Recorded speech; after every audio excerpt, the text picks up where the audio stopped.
The dome split apart above the human squad, and I prepared myself for the screams to begin. My name is Vexthal Korin, and I have overseen the Deathworld adaptation trial for 11 cycles. During that time, I have watched 340 species walk beneath that dome. I have watched them collapse to their knees. I have watched them plead for the simulation to be terminated. I have watched proud warriors from the Chrysasan Dominion sob like hatchlings when the gravity surged to 4 times the pull of their home world. The trial was never designed to be endured comfortably. It exists to shatter something inside you, so we can discover what remains once the breaking is complete. Today, the trial belonged to the newest members of the Grand Alliance, humans. I expected very little. Their physical profiles rested on my display, and they were almost humiliating to review. No claws, no venom, no protective shell. Skin so delicate that the slightest scrape could break it and draw blood. Vision that deteriorated in dim conditions. Hearing that failed to detect half the frequencies most predators relied on to coordinate an attack. By every measurement my instruments could record, humans ranked among the most vulnerable sapient species the Alliance had ever welcomed. And yet, 3 cycles earlier, a human diplomatic vessel had convinced an entire Scar-raiding fleet to withdraw without a single shot being fired. And 2 cycles before that, one human engineer had stabilized a failing reactor core on a research station while everyone else had been commanded to evacuate. The Alliance Council could not determine what to think of this species. Fragile bodies, erratic behavior. That combination unsettled command, and unsettled commanders send fragile, unpredictable species to me. So there I stood in the observation tower above the dome, watching 5 humans enter the churned red earth of the simulated death world for the first time.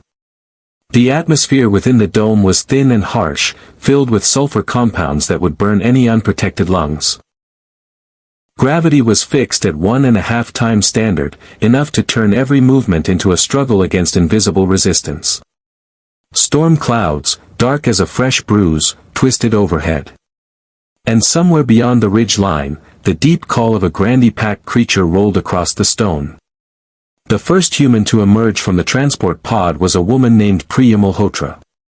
She staggered briefly as the gravity took hold, steadied herself, and looked around with open curiosity. I activated my recorder. Here it comes, I thought. The panic, the hesitation, the desperate request for extraction that always arrived within the first 10 minutes. Priya inhaled the thin accurate atmosphere. She coughed once, then smiled. "Oh, this is incredible," she said, her voice traveling clearly through the dome's audio receivers. "Feels like altitude training back home, except someone decided to mix rotten eggs into the air." Behind her, a tall man named Callum Ashworth stepped out of the pod and immediately lowered himself to study the cracked, mineral-covered ground beneath his boots. "Careful," Priya warned. "The ground is soft near the ridge." "I noticed," Callum replied, pressing a gloved finger into the dirt. "This is basalt. Weathering this quickly means there's volcanic activity nearby." Or there was. The third human, a woman with closely cropped hair named Freya Lindquist, lifted her gaze toward the storm clouds and wore an expression that, on any other species, I would have described as awe. "Listen to that thunder," she said. "It has a rhythm to it, almost like a drumbeat." I stared at my display in confusion. This was not fear. It was not even the measured discipline some hardened species displayed before the trial became truly lethal. This was something far more unsettling. This looked like excitement. The fourth human, a broad-shouldered man named Marcus Whitfield, lifted a simulated survival pack onto his back and cracked his knuckles. "All right," he said. "Let's find out what this planet has to offer." The fifth and final human, a smaller woman named Aisling Doyle, was already kneeling beside a jagged stone formation, tracing her fingers over a vein of pale crystal woven through the rock. "This mineral could be useful for filtering water," she murmured, mostly speaking to herself. "Assuming there's any water here at all."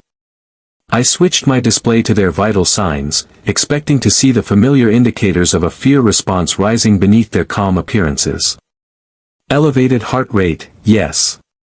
Increased adrenaline, yes. But when I examined the secondary readings, the ones designed to measure anxiety and distress, I discovered something that forced me to check my instruments twice. The indicators for enjoyment were increasing alongside the indicators for danger. I convinced myself it was a malfunction in the sensor array. Species did not enjoy the Deathworld trial. That was impossible. The trial was never created to provide enjoyment. It existed to remove comfort, security, and certainty until only the most basic instincts remained, allowing us to determine what a species truly was beneath the layers of civilization. The first genuine challenge arrived within the hour when a Grandie pack finally appeared over the ridge. I had studied Grandie readings before. 6 legs, reinforced hide, and a temperament that could only be described as permanently hungry. In their natural environment, they hunted in groups of 6 to 10, using coordinated ambush strategies that had wiped out entire scouting teams from species far better equipped than humans. 3 of them charged over the ridge, their claws carving deep marks into the stone. I expected the humans to scatter, freeze, or make some desperate attempt to escape toward the extraction beacon. Instead, Marcus Whitfield's voice cut across the open terrain, steady and commanding. Contact, 3 o'clock. Freya, take high ground. Callum, with me. Priya, Aisling, fall back to the outcrop and cover our flank. The humans moved. Not with panic. Not with confusion. But with precision, each one stepping into position as though they had practiced this exact moment 100 times before.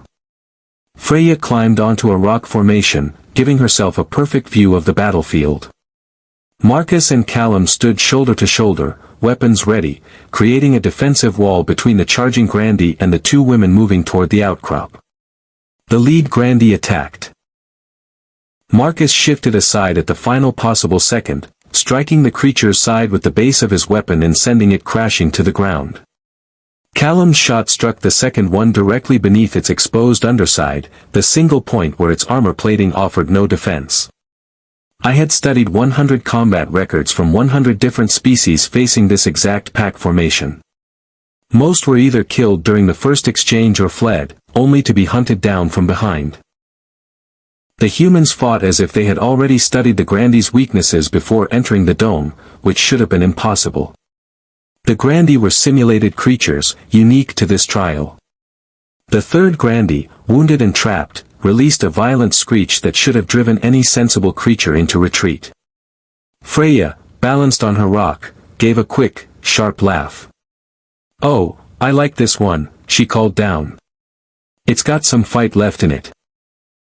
She ended the encounter with a single precise shot moments later, and when the creature fell, she actually appeared disappointed, as though the battle had finished before she had a chance to enjoy it. I stared at my display without speaking. The trial's algorithm recorded the pack as neutralized in 4 minutes. My own combat evaluators on my home world required an average of 11 minutes to eliminate a similar pack. And they were trained warriors who had spent their entire lives preparing for exactly this type of confrontation.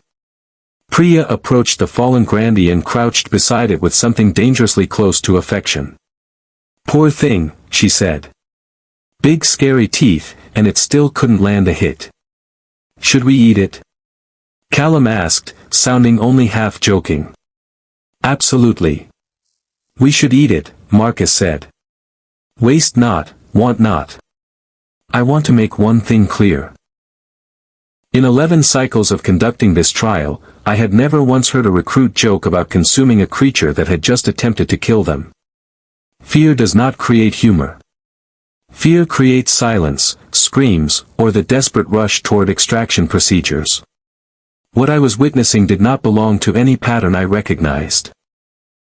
By the end of the first day beneath the dome, the humans had constructed a shelter using salvaged debris and the remains of the Grandi pack, created a basic map of the surrounding terrain, and gathered around a small fire while sharing rations and laughing about the encounter as if they were describing an enjoyable afternoon excursion rather than a nearly fatal predator attack.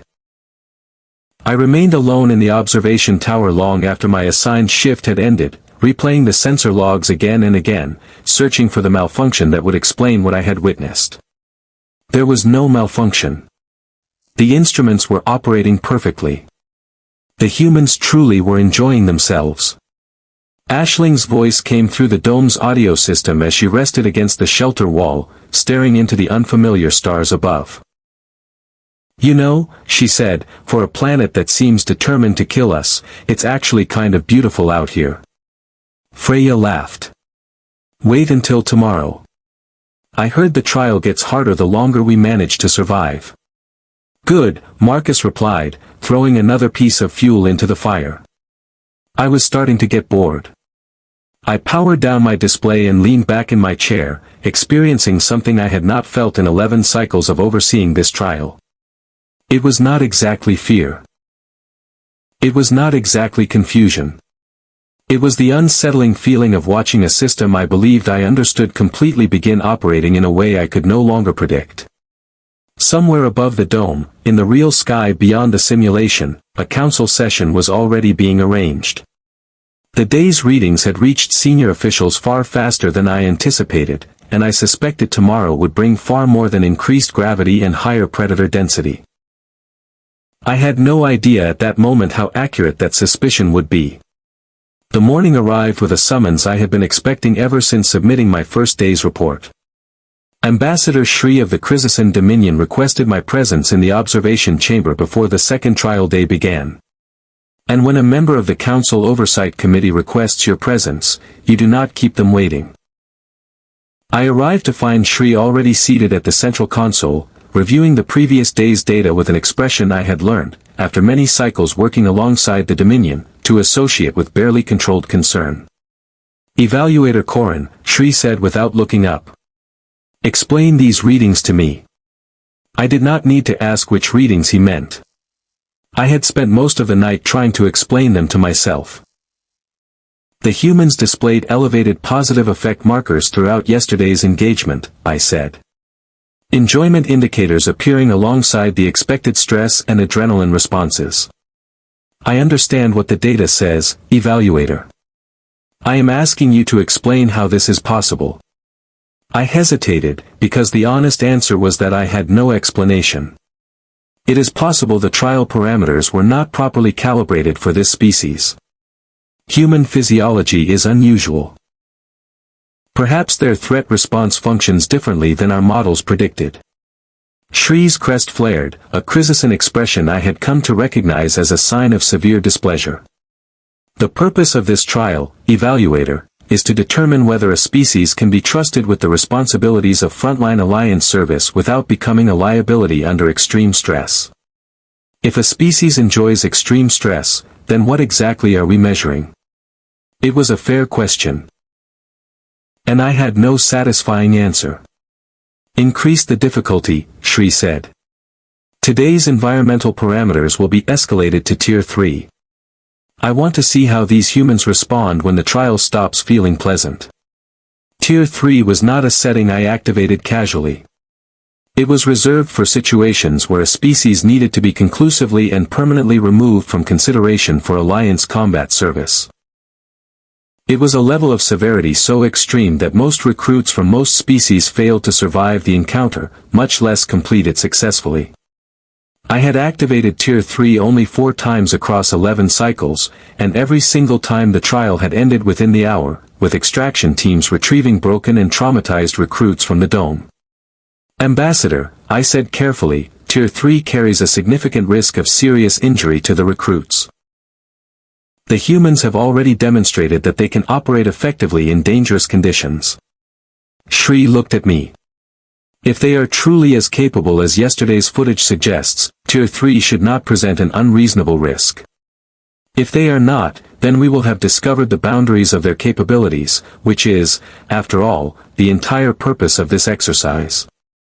I disagreed with the reasoning, but I did not possess the authority to challenge a council directive. So, at 0600 hours, I increased the gravity inside the dome to 2 times standard, raised the concentration of toxic compounds in the atmosphere until the human rebreather systems were forced to operate at maximum output, and released a second wave of predator constructs. This time, they included a full breeding pair of Threxian sand hunters, ambush predators capable of tunneling beneath solid rock and striking from below without warning. I watched the humans awaken inside their improvised shelter. And I watched their expressions change as they noticed the new conditions. "Whoa," Callum said, stumbling slightly as he stepped outside and felt the increased gravity settle over his body. Someone increased the difficulty overnight.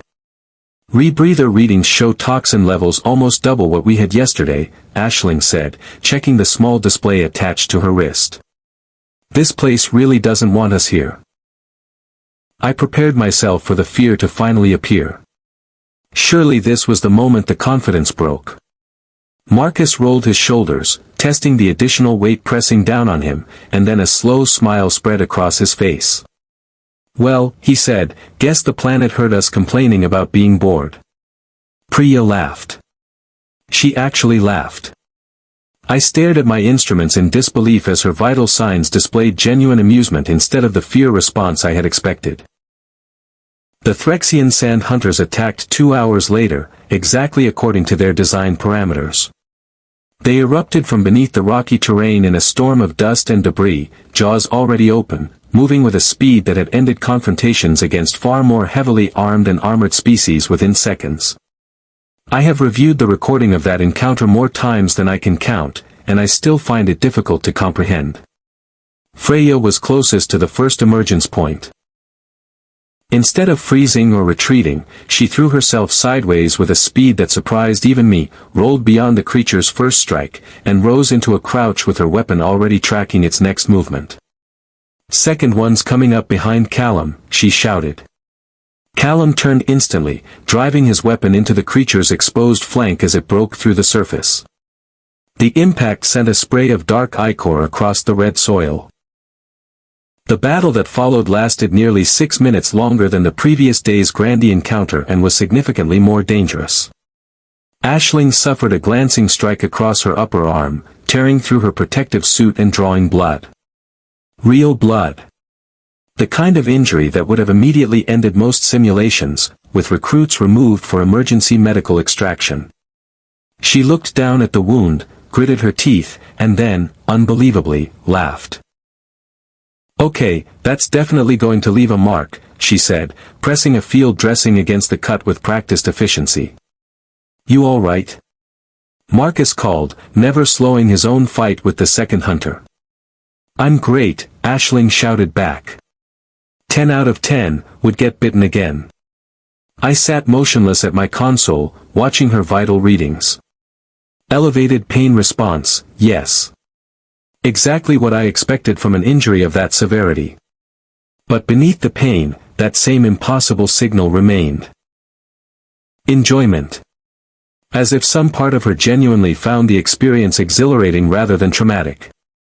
By the time both sand hunters were neutralized, the humans had suffered 2 significant injuries, depleted a large portion of their medical supplies, and used nearly all of their ranged ammunition.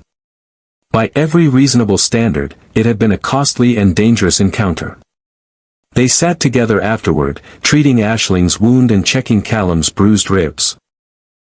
And the conversation that followed was not the frightened, shaken processing I had witnessed from other species after brutal encounters. It sounded far more like the excited retelling I had heard from athletes after surviving a difficult and hard-earned victory. "Did you see how that first one moved?" Freya said, still trying to catch her breath. "No warning at all. It just came straight up through solid rock." "I saw it because you shouted the warning at exactly the right moment," Callum said. "Good instincts."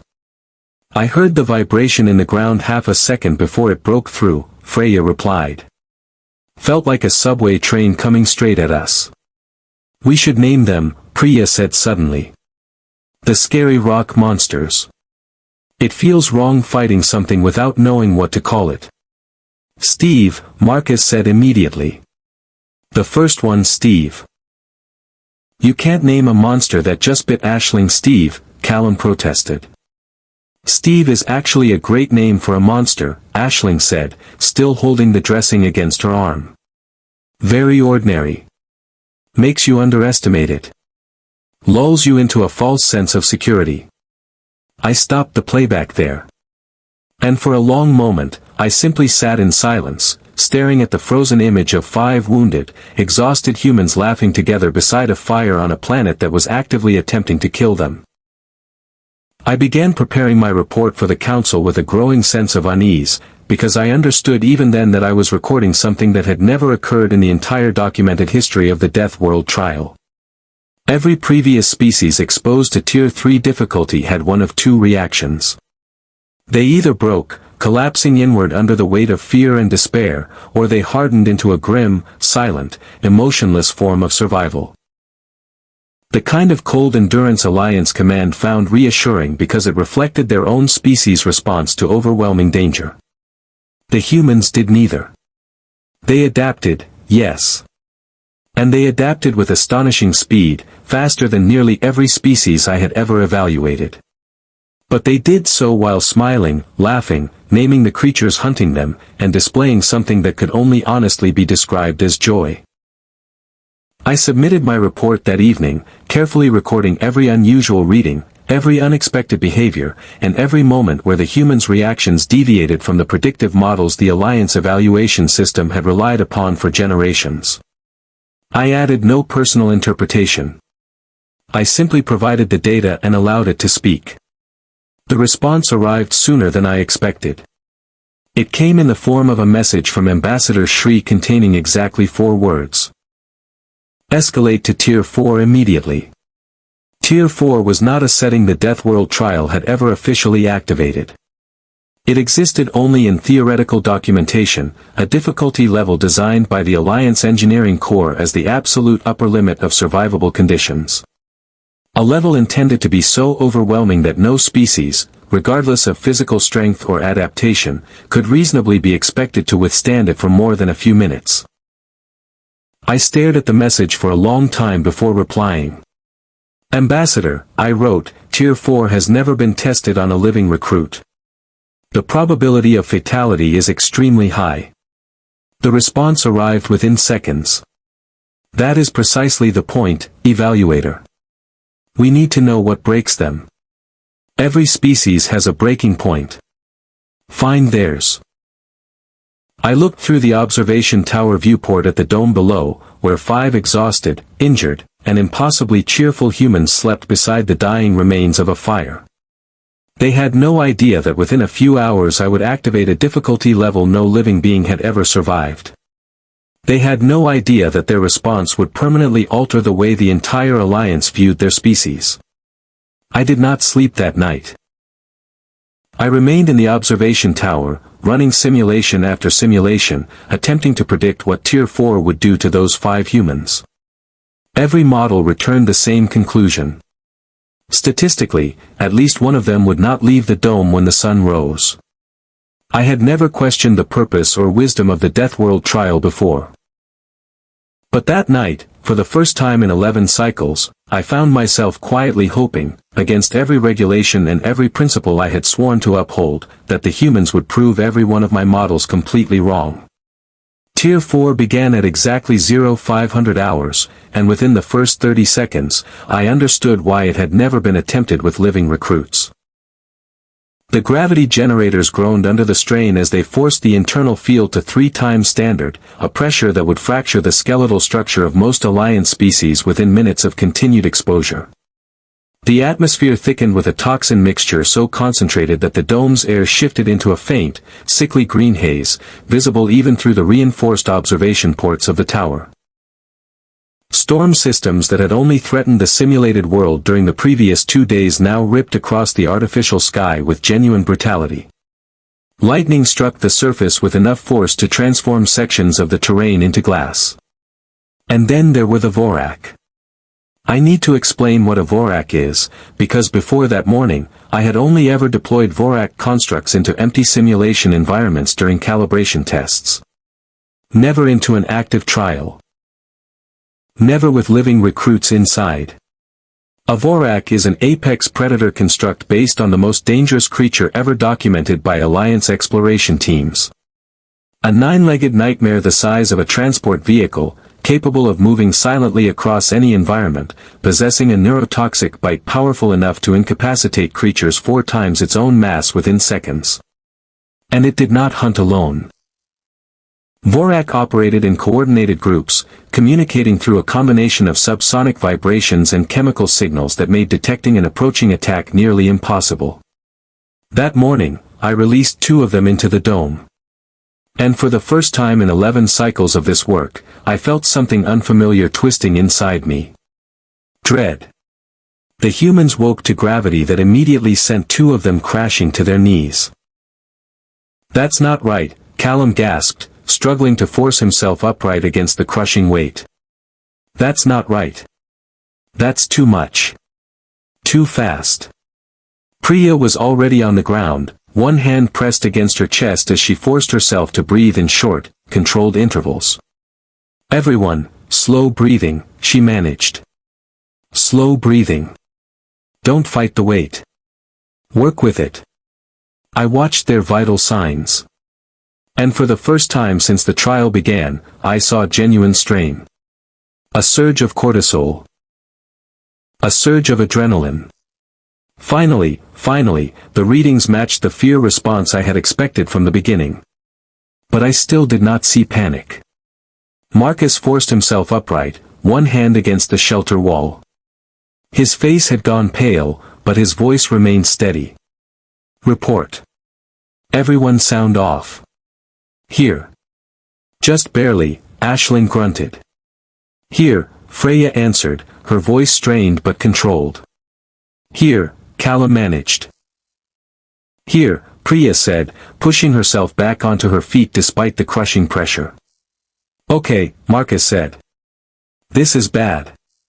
This is genuinely bad. But we've dealt with bad before. We adapt. We move slowly. We conserve energy. And we figure out what's changed." I leaned forward in my chair, watching the readings with an intensity one had never experienced during any previous trial. Something was different this time. And I needed to understand what. The atmosphere sensors on their suits began issuing warnings. The toxin density had finally exceeded the level their rebreather systems were designed to filter indefinitely.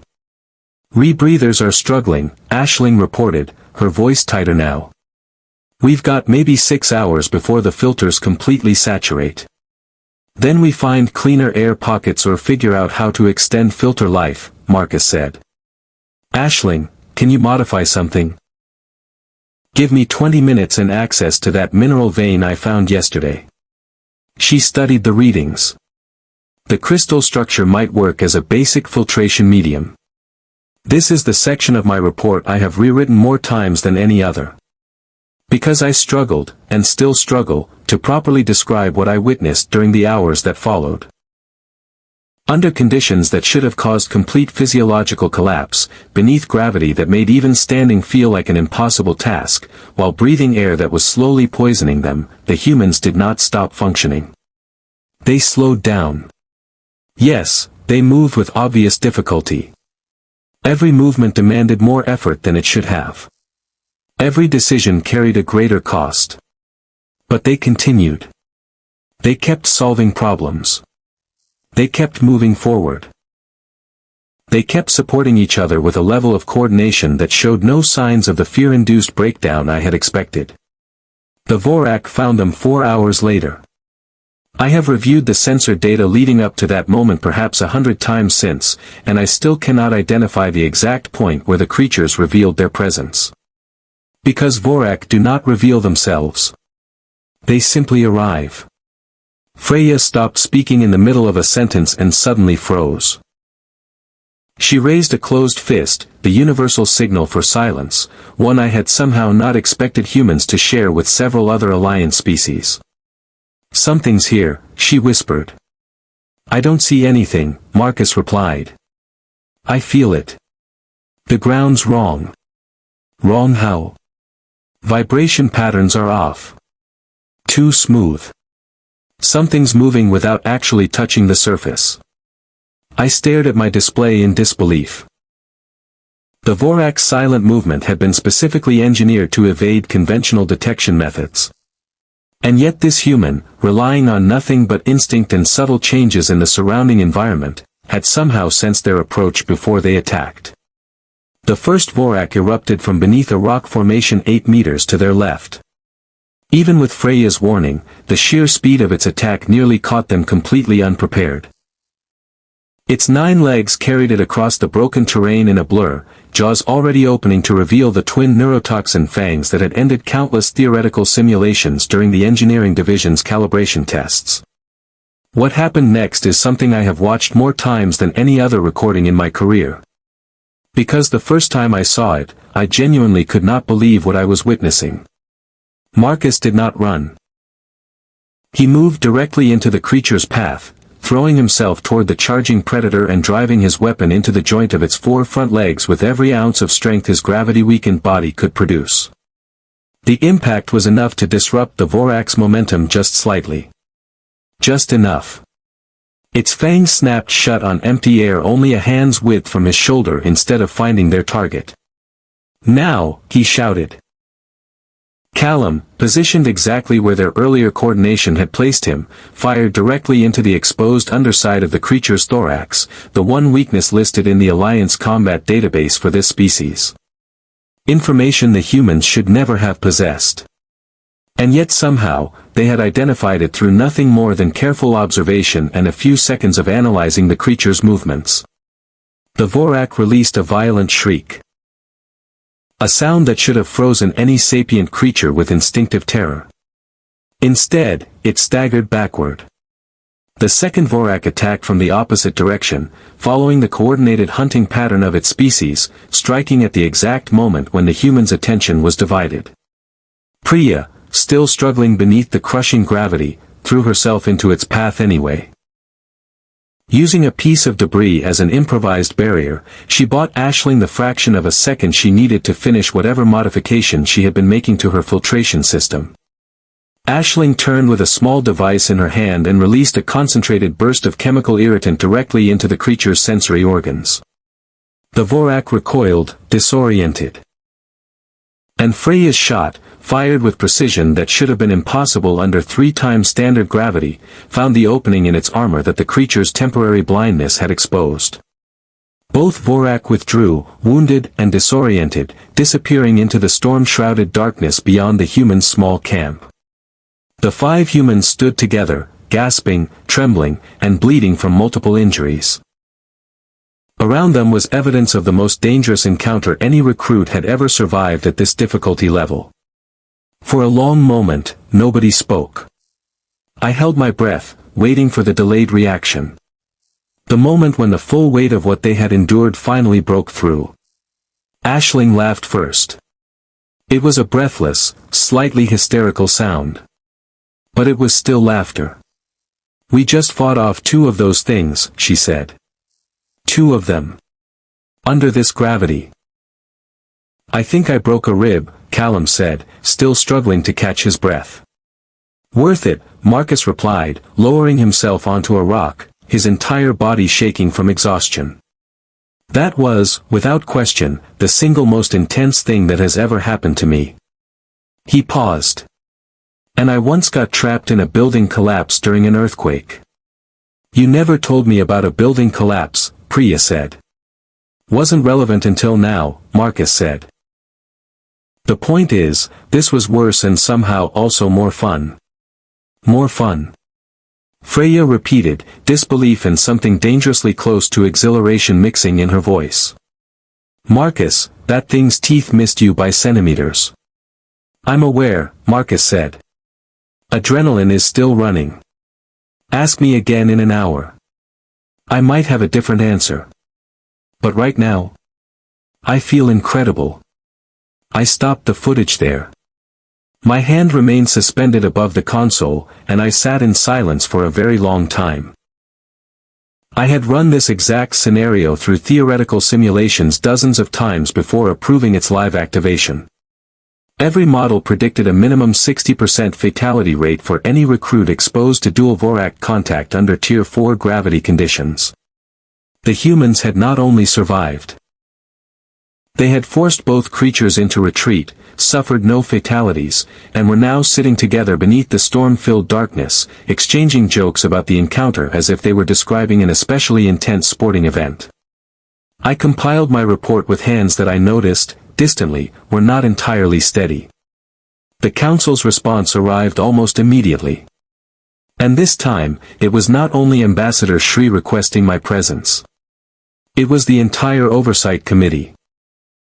6 representatives from 6 different Alliance species, all of whom had apparently been watching the live feed in real time. Evaluator Korin, the presiding representative, said. A Threxian elder named Vorkal. Ironically, his species had provided the genetic template for one of the very creatures that had just failed to eliminate the human squad. Explain what we have just witnessed. I do not fully understand it myself, I admitted. Their tactical coordination exceeded what we would expect from untrained civilians facing an unfamiliar threat. Their physiological endurance under extreme gravitational and toxic conditions surpasses our current models. And their psychological response to mortal danger appears to be, for lack of a more accurate term, positive. Positive, Vorkal repeated slowly. Evaluator, are you telling this committee that this species enjoys facing death? I am telling this committee, I said carefully, that the available data indicates exactly that. I do not yet understand why. And I believe we need to understand the reason before making any further decisions about how to continue this trial. The chamber fell silent. And in the expressions of several committee members, I saw the same confusion and discomfort I had carried since the beginning. We had built an entire evaluation system around one fundamental assumption: danger creates fear. Fear creates measurable responses. Those responses reveal everything we need to know about a species' suitability for Alliance service. The humans had just proven that assumption catastrophically, fundamentally incorrect. And none of us yet understood what that meant. Continue the trial, Vorkal said at last. His voice was quiet. But Evaluator Korin, I want a complete psychological and physiological analysis of these 5 recruits by the end of the next trial day. If this species truly does not experience fear of death the way every other Alliance member does, then that is either the greatest advantage we have ever discovered or the most dangerous liability we have ever introduced into our military structure. He looked directly at me. We need to determine which before this progresses any further. I left the chamber with a growing certainty that we were no longer conducting a simple evaluation.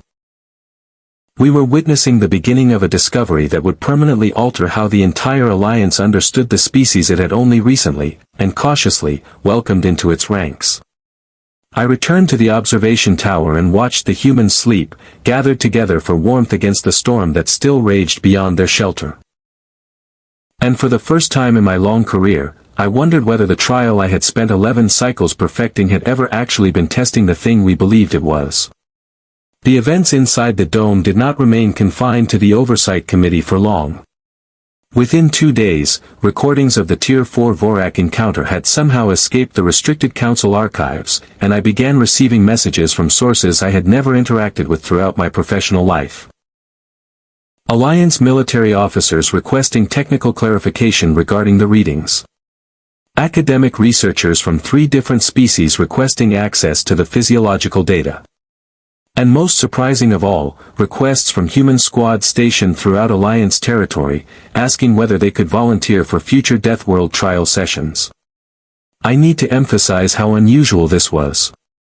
In 11 cycles of conducting this trial, I had never once received a volunteer request. Every previous species viewed assignment to the Deathworld trial as a grim obligation, something endured only because Alliance regulations demanded it. Never something they actively sought.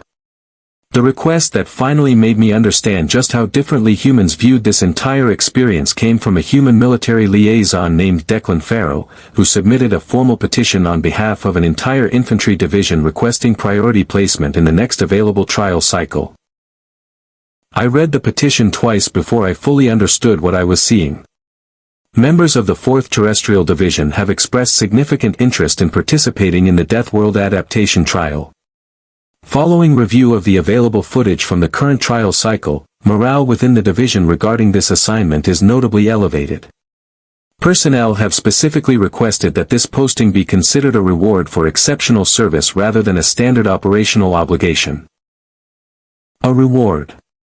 I sat with that word for a long time, attempting to understand how an experience specifically designed to break the spirit of even the most resilient Alliance species could somehow be viewed by an entire human military division as a prize worth receiving.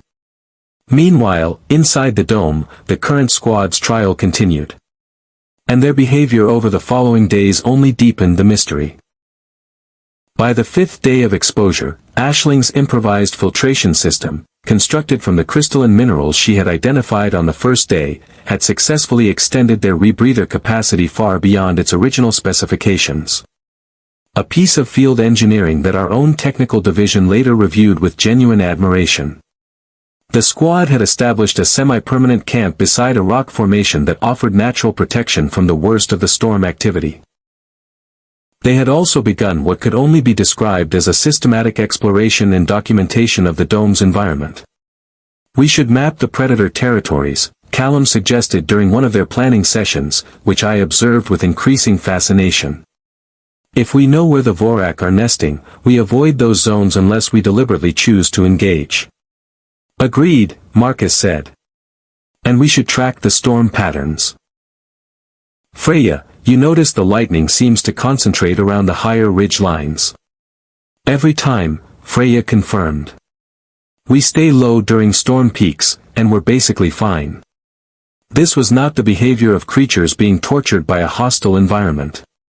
This was the behavior of explorers systematically learning how to navigate and master unfamiliar territory, treating every danger as a problem waiting to be solved rather than a threat they were simply forced to endure. The Vorak returned on the 7th day. This time, they arrived as a larger group of 5, likely drawn by the scent of the previously wounded pair and attempting to reclaim territory the humans had effectively taken for themselves. By that point, however, the humans had prepared. Aisling had created a basic warning system using debris and braided cord, allowing them to detect ground vibrations before the creatures could launch a surprise attack. Callum and Marcus had reinforced the camp perimeter with sharpened stakes fashioned from broken equipment, forcing any charging predator to slow before reaching striking distance. Freya had spent hours studying the creature's hunting calls and had begun identifying patterns that allowed her to predict, with unsettling accuracy, when and from which direction an attack was likely to come. The resulting engagement lasted 11 minutes. The longest sustained combat encounter ever recorded in the history of the trial. It ended with all 5 Vorak either destroyed or driven into permanent retreat. And all 5 humans remained alive. Not only alive. Functionally unharmed, thanks to the defensive preparations they had spent the previous 2 days constructing. I watched the aftermath with something approaching genuine awe. 11 minutes, Priya said, checking a small timekeeping device attached to her wrist. Not bad. We're getting faster. We should be, Marcus replied. We've fought this exact species 4 times now. We're starting to understand their patterns. I still think we should try capturing one instead of just driving them away, Aisling said. Imagine studying one of these things up close in a controlled environment. The neurotoxin alone could be valuable for research. You want to capture something that has tried to kill us 4 times? Callum asked. His tone carried more amusement than disbelief. I want to understand something that has tried to kill us 4 times, Aisling corrected. There's a difference. She paused. Knowledge is the whole point of being here, isn't it? I stopped the recording there. I was struck by something in her statement that I had completely failed to recognize until that moment. The humans were not simply surviving the Deathworld trial. They were experiencing it as an opportunity. A chance to learn. A chance to test themselves. A chance to understand an unfamiliar and hostile environment.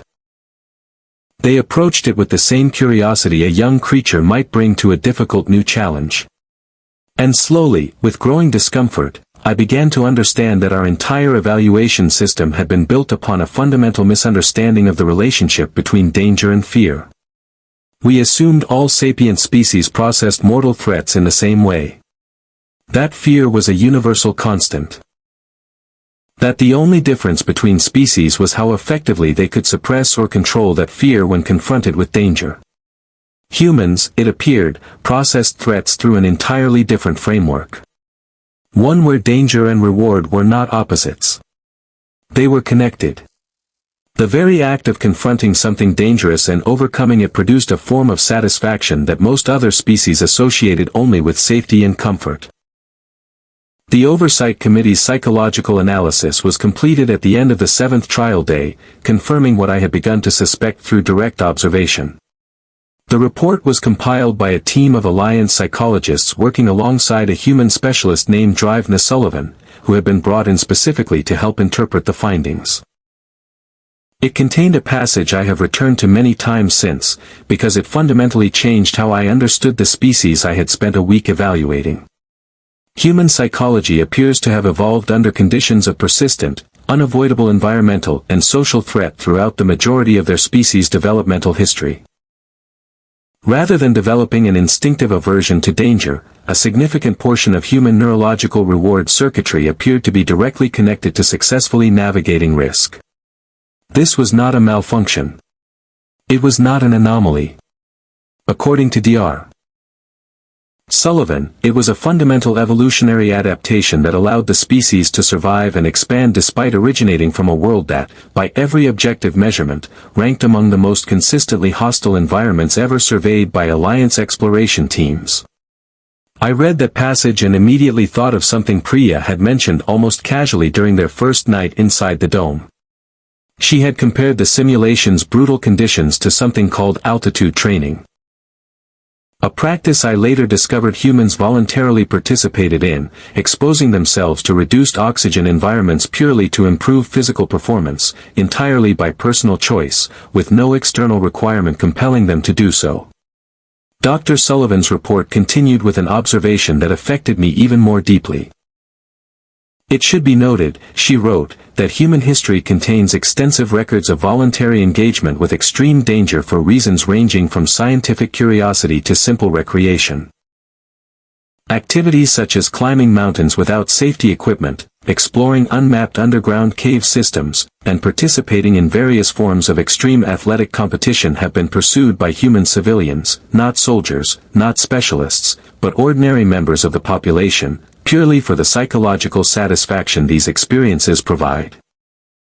This trial, by human standards, may actually represent a relatively moderate example of the type of voluntary risk humans have historically pursued.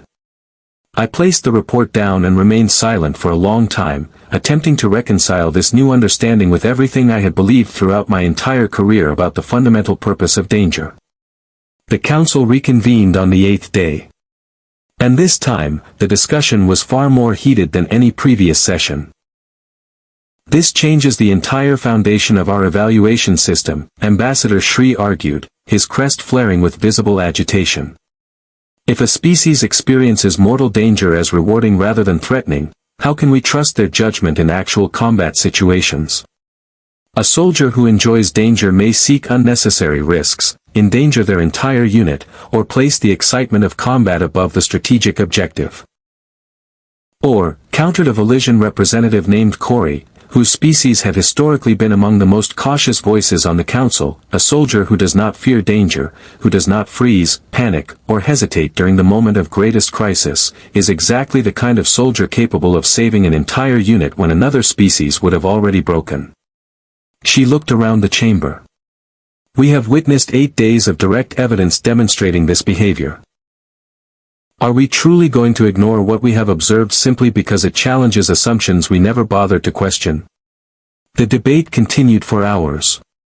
And I found myself reluctantly drawn into the center of it as committee members repeatedly turned to me for clarification regarding specific incidents, tactical decisions, and physiological readings from the trial data. Evaluator Corin, Vorkal finally said, addressing me directly, based on everything you have observed over these 8 days, do you believe these humans represent a liability or an asset to Alliance military operations? I hesitated. I understood that my answer carried significant weight. Not only for the 5 individuals inside the dome, but potentially for the future position of an entire species within the Alliance. I believe, I said slowly, that we designed this trial to identify species capable of functioning despite fear. I paused.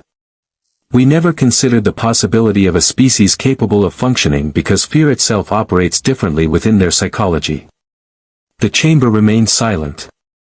I do not yet know whether that makes them more reliable or less reliable in the field. But I do know that everything I have witnessed during these 8 days demonstrates capabilities beyond our expectations, not despite their unusual relationship with danger, but because of it. Vorkal considered my words for a long moment. Then we require more data. He looked directly at me. Evaluator, prepare the final escalation. I want to see what happens when even this species finally reaches its limit. A familiar unease settled over me as I received the directive. Because I understood exactly what final escalation meant. The theoretical maximum setting of the Deathworld trial. A level of environmental and predator threat that had never been authorized for use against any living recruit in the entire history of the Alliance evaluation program. A setting that existed only as an engineering specification. Never as a real deployment. I returned to the observation tower that evening and looked down at the 5 humans, still happily cataloging unfamiliar plant life between combat encounters, completely unaware that tomorrow I would unleash something upon them that no Alliance evaluator had ever dared test against a living being. And I found myself, against every professional instinct I had developed over 11 cycles, hoping desperately that they would survive. Not because the Council required it. But because some part of me had come to genuinely respect the strange, fearless curiosity these 5 individuals had brought into a trial designed specifically to destroy that very quality. The final escalation protocol required an authorization code I had never entered before. My hand hovered above the console for a long moment before I finally submitted it. I had spent the entire night reviewing the specifications for what the engineering core called terminal configuration. A setting created during the original design phase of the Deathworld trial as the absolute upper limit. A scenario so severe that its purpose was never survival. Its purpose was to prove that there existed a threshold of danger beyond which no sapient species could reasonably continue functioning. The gravity would increase to 4 times standard, a level capable of placing catastrophic strain on skeletal and cardiovascular systems, even among the strongest Alliance species. The atmosphere would become directly poisonous rather than merely toxic, requiring flawless rebreather performance with absolutely no tolerance for failure. And the environmental collapse protocol, a feature I had never activated throughout 11 cycles of operation, would begin the systematic breakdown of the dome's simulated environment itself. Terrain structures would destabilize. Ground formations would collapse. And every remaining predator construct would be released simultaneously rather than deployed in the controlled waves I had used throughout the previous week. This was no longer an endurance test. By design, this was an unsurvivable scenario created to establish the absolute limit of what any species could withstand. I entered the authorization code at 0400 hours. And I watched the readings change on my display with a growing sense of dread that I could not completely suppress, despite all my professional training. The humans woke to conditions that made every previous day of the trial appear gentle by comparison. The ground began shaking. Callum shouted over the constant grinding roar beneath their shelter. This isn't storm activity. This is structural. Everyone up, now. Marcus' voice cut through the chaos. I watched as the 5 figures rushed from their shelter just as the rock formation that had protected them for the past several days began splitting apart. Massive fractures spread across its surface with alarming speed, suggesting the entire terrain structure was actively collapsing. The gravity struck them like a physical force. I watched all 5 humans stagger. Several fell immediately to their knees beneath a weight that their bodies, even after a full week of gradual adaptation, were never designed to endure. "This is bad," Priya gasped, struggling to breathe against both the crushing gravity and the truly poisonous atmosphere now pushing beyond the operational limits of their rebreathers. "This is really, genuinely bad. Everyone stay calm. Stay together." I watched their vital signs with an intensity that caused my own hearts to accelerate. And for the first time throughout the entire trial, I saw something that looked unmistakably like fear. Not panic. Not the collapse I had expected from the beginning. But a sharp, undeniable spike of genuine dread as their bodies correctly recognized that this level of environmental hostility surpassed anything they had faced before. And then the predators arrived. All of them. Simultaneously. The full remaining roster of dangerous constructs the dome had ever contained was released in a single overwhelming wave, something no evaluation trial had ever subjected a living recruit to before. Grandy packs. More numerous and faster than their first encounter. Phyrexian sand hunters erupting from unstable ground that no longer provided reliable footing. And Vorak. An entire pack this time, moving through air thick with poison, dust, and debris. Their silent approach almost irrelevant against the overwhelming destruction unfolding around them. I nearly activated the emergency termination protocol. Every instinct I had developed across 11 cycles screamed that the scenario had crossed the boundary between evaluation and execution. No reasonable combination of skill, training, or resilience should have been capable of overcoming conditions this severe. My hand hovered over the termination control. And I hesitated. Because some part of me, the part that had spent 8 days watching these 5 individuals refuse to break beneath conditions that should have destroyed them, wanted to see what happened next. "We're not surviving this by fighting everything at once," Marcus shouted. His voice strained beneath the crushing gravity, yet somehow remained steady. "We need defensible ground. Now." "There," Freya said, pointing toward a rock formation that, unlike the surrounding terrain, appeared to be holding together despite the widespread structural collapse. "High ground. Natural choke point. Only one approach. Move." Marcus' command echoed across the ruined landscape. And the 5 humans, injured, terrified, gasping through poisoned air beneath gravity that should have made movement impossible, forced their bodies forward. They dragged one another when individual strength failed. They moved as one unit toward the only defensible position remaining. They reached it with seconds to spare before the first Grandy pack closed the distance. And what followed was, by every standard I had ever used to measure combat effectiveness, the most desperate and extraordinary fighting withdrawal I had ever witnessed. Callum took a Grandy claw across his thigh. The wound was severe enough that I immediately flagged him for possible emergency extraction. And yet he continued. Using the narrow approach of the rock formation, he funneled the attacking creatures into a bottleneck where only 1 or 2 could reach the humans at a time, buying his companions the precious seconds they needed. "Sand hunters incoming from below." Aisling screamed. Priya reacted instantly. Without hesitation, she threw herself over the small fracture in the ground where the Phyrexian hunter's approach had been detected. Using her own body weight and a length of debris, she jammed the creature's emergence long enough for Freya to fire through the opening and eliminate the threat. The Vorak pack remained at the edge of the chaos. Waiting. I understood their strategy with sudden, terrible clarity. They were waiting for exhaustion. Waiting for injury. Waiting for the inevitable moment when the human formation collapsed under the combined pressure of gravity, poison, wounds, and overwhelming numbers. That moment, according to every model my instruments had ever produced, should have arrived within minutes. It did not.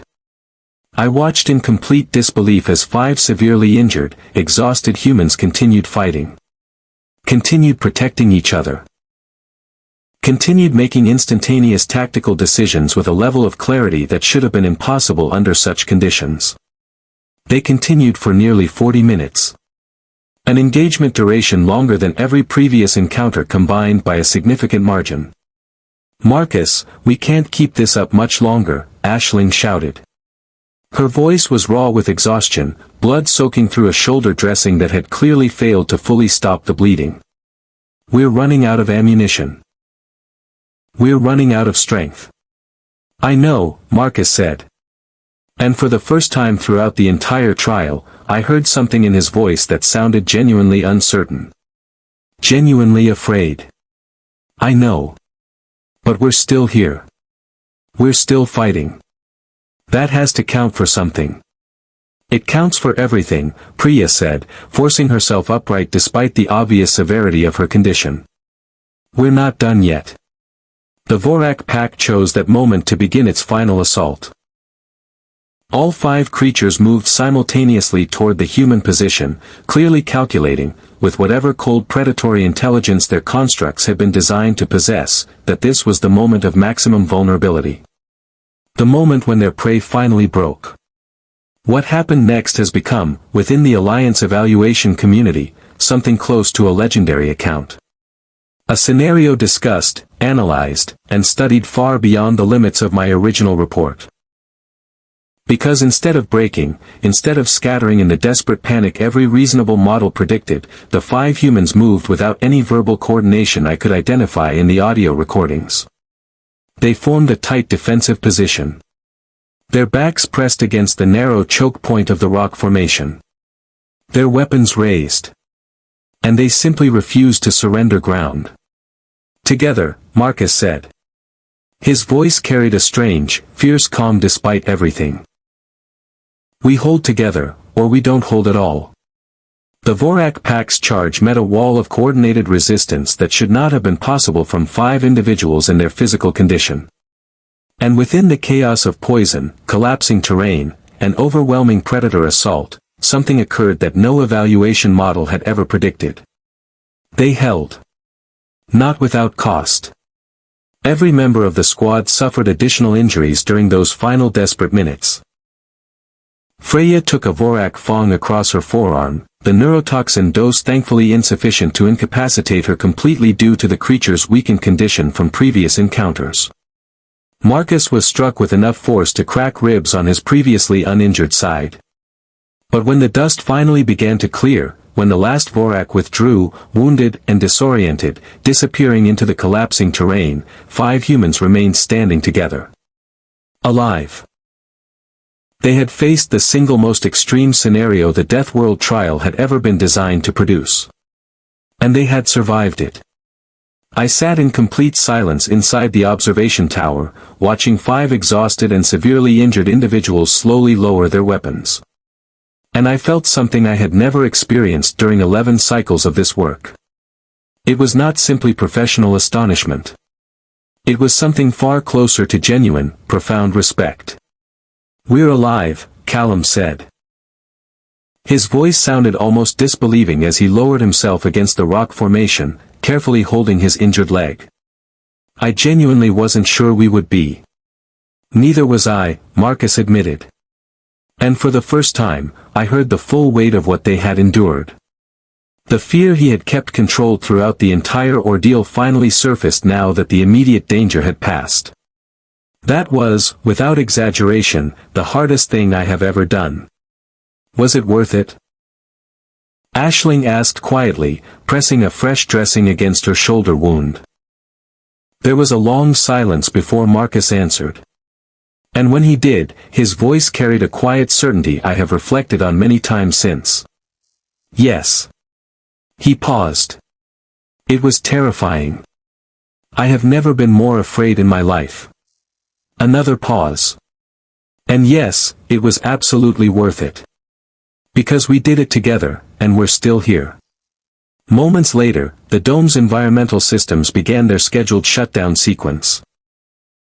The trial termination protocols activated automatically now that the terminal configuration scenario had completed its designated duration. The gravity began to decrease. The poisonous atmosphere slowly cleared. And the collapsing terrain, no longer being actively destabilized, settled into silence. I submitted my final report to the council that evening. And for the first time throughout the entire trial, I found myself writing not as a detached evaluator documenting unusual data, but as someone who had witnessed something extraordinary and desperately wanted to communicate its true significance to those who would decide what happened next. The Deathworld adaptation trial was designed upon the fundamental assumption that fear is a universal constant among sapient species, and that the purpose of extreme danger is to identify the point at which that fear overwhelms function. Over the course of 8 days, 5 human recruits have conclusively demonstrated that this assumption does not apply to their species. They experienced fear. Genuine and severe fear, particularly during the final escalation. But that fear did not paralyze them. It did not damage their coordination or judgment. If anything, it appeared to sharpen their focus, strengthen their commitment to one another, and produce a level of tactical performance beyond every theoretical model this evaluation system has ever generated. I recommend, in the strongest possible terms, that the Alliance reconsider the fundamental structure of this trial when applied specifically to human recruits. This species does not need to be broken to reveal its true capability. Their true capability was visible from the very first hour of the very first day. Every escalation that followed only confirmed what should have been obvious from the beginning. Humans do not require extreme danger to prove they can function under pressure. They appear to require extreme danger because facing it alongside people they trust is, according to our current understanding of psychology, one of the most meaningful experiences their species is capable of having. The Council's response arrived 3 days later after extensive deliberation. The Deathworld trial protocol was formally revised for all future human recruits, reducing the maximum escalation tier and introducing new evaluation criteria specifically designed to account for humanity's unusual relationship with danger and reward. I visited the 5 recruits one final time before they departed for their next assignment. Technically, this was a violation of standard evaluator protocol. But after everything I had witnessed, I considered the visit entirely justified. I found them gathered in a recovery ward, their injuries healing under Alliance medical care, already laughing together about some detail from their ordeal that I had apparently missed during my review of the recordings. Evaluator Corin, Marcus said, noticing my approach and offering a respectful nod despite his still healing ribs. "Come to deliver our final scores." "I came," I said, "because I want to understand something. And I believe you are the only people who can explain it to me." They looked at me. "Why?" I hesitated. "Why does danger feel to your species like something worth seeking rather than something that should be avoided at all costs?" Marcus considered the question for a long moment before answering. "I think," he said slowly, "it's because we always knew the world could kill us long before your Alliance ever built a trial to prove it. Our history is filled with ice ages, disasters, conflicts, diseases that nearly erased us more than once. We never had a choice about whether we would face danger. What we did have a choice about was how we responded to it." He looked down briefly, gathering his thoughts. "Somewhere along the way, our species decided fear wasn't going to be the only thing we felt when the world tried to destroy us. We decided we could feel alive too. Determined too. Even sometimes joyful when we survived it together." I had no immediate response. Because those words fundamentally changed how I understood every piece of data I had collected during the previous 8 days. "There's something else," Aisling added, drawing my attention. "This trial. All of it. The gravity, the poison, the monsters, the collapsing terrain." She smiled faintly. "It was hard. It was genuinely, incredibly hard. But it was also somehow one of the best experiences of my life because I got to test myself against something real alongside people I now trust completely. And we made it through." She looked at the others. "That combination, testing yourself and trusting your people, isn't something we're afraid of. It's something we chase. I left the recovery ward that evening with more questions than I had arrived with. But I also left with a profound respect for a species that Alliance Command had originally classified as fragile, unpredictable, and potentially unreliable under extreme pressure. The Deathworld trial had been designed, across every species that had ever encountered it, to identify the moment when danger finally broke someone. Humans had shown us something entirely different. They had shown us that danger, faced honestly and faced together, did not break them. It built something instead. Something the rest of the Alliance was only beginning to understand. And as I watched 5 exhausted, laughing, deeply satisfied humans prepare for their next assignment, I suspected the galaxy had not yet witnessed the full measure of humanity. Especially not the legend of Steve. The first Vorak they ever named became something of a legend among human recruits who participated in later trials. Every new squad requested to meet him. And every squad that learned Steve had survived multiple encounters and continued patrolling a specific region of the simulated dome expressed something dangerously close to genuine affection for the creature that had been designed, on paper, to end their lives. I no longer operate the Deathworld trial the way I once did. The protocols have been rewritten. The escalation tiers have been adjusted. The entire philosophy behind the evaluation has been reconsidered from the foundation upward. But I still think often about that final report I submitted.